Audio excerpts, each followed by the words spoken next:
Amanda from Pontes Books here with another video for chapter 7 of The Prince and the Pauper. Today we're taking a look at a historical tidbit, and our tidbit for today is the role that royal servants played in the palace. So we're taking a look at royal servants. You can see there a king being bathed, someone holding his cup, stoking the fire. So there would be servants for all those roles. So here's the actual reference from chapter 7, where we see some of these roles specifically named. For the great post of the diaperers, and then again, I'm skipping quite a bit in this to try and get in all the names. Tom's cupbearer was present. My Lord Darcy, first groom of the chamber, was there to do goodness knows what, but there he was, let that suffice. The Lord Chief Butler was there and stood behind Tom's chair, overseeing the solemnities under command of the Lord Great Steward and the Lord Head Cook, who stood near. Tom had 384 servants besides these. Now, I'm not positive exactly where that number came from, and unfortunately wasn't really able to land on like a really comprehensive list of all the servants, and it may have been exaggerated by Mark Twain as part of his satire, but there certainly were a lot of servants, especially for King Henry VIII. We don't have as much record for Edward, just because he wasn't around as long, but we kind of assume that some of those were inherited by him from his father, Henry VIII. So some of the servant roles broke down into kind of two departments, and then really there was a third too. So I kind of saw it as like, you're either like one of the men-at-arms, so you're like a guard, and you're actually doing the physical guarding, or you're working in the house. So this is more focusing on the servant roles. And again, they're not always servants, the courtiers, they would have all sorts of different names, but just kind of as a modern context, basically people who serve the king, right? But they were, rewarded for that in different ways.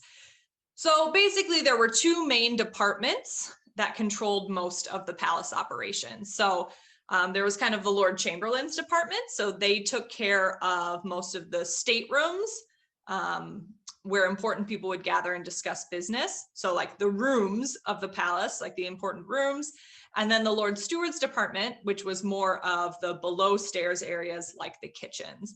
So more the areas that were less seen. And then the Chamberlain was kind of the areas that were seen, is the way that it broke down based on kind of one website that I saw. And so those roles, the Lord Chamberlain and the Lord Steward, those would be very important roles within the palace, reserved for people that Henry or Edward trusted quite a lot.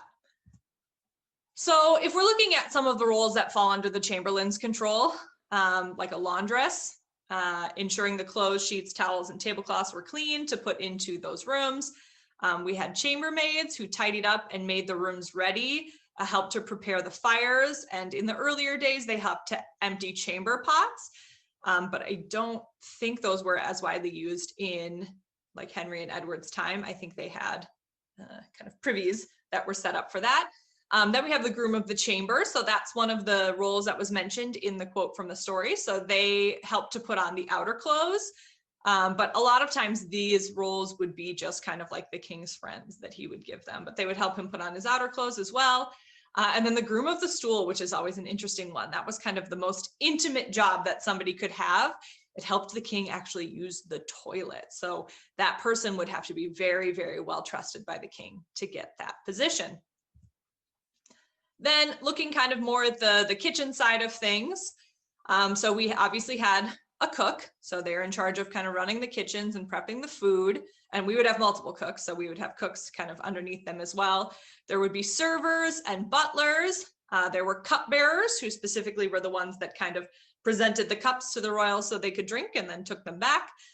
Spit boys is one of the well-known ones. If you go and visit Hampton Court, you get to see the kitchens and actually see kind of a replica of the spits and how close they were to the fire. So it's actually their job to turn the meat on these spits, like the metal poles, I guess you could say. They'd put meat on that and it would spin in front of the fire, but they didn't have anything automatic to do that. So literally a person would have to stand there and turn it like all day. And then we had tasters. So tasters were mentioned in this paragraph, as was a cupbearer. A taster is somebody who would test all the food and drink for poison. So at the time of Henry VIII, it mentioned in this paragraph, and of Edward, the tasters hadn't really had, it was more of like just almost like a decorative position, because no one had really tried to actually poison kings and queens for a while, but it was still technically a position that they could hold. So what were some of the perks of being a servant or a courtier? They would receive free food, free lodging, and that lodging came at various levels of luxury depending on what their role was. And they would also receive a ration of candles, wine, and beer. Sometimes their room, depending on, again, that level of luxury, would contain an ensuite toilet. So they got their very own toilet, not obviously with flushable plumbing or anything at this point, but still better than just a chamber pot, and chimneys even. So when it was colder, they could have their own chimney. Lower servants didn't have their own toilet, but they would have access to what was called the Great House of Easement, which was basically a toilet block that could seat up to 14 people. So how exciting. So that's just a little bit of a look into some of the servants who lived in the palace.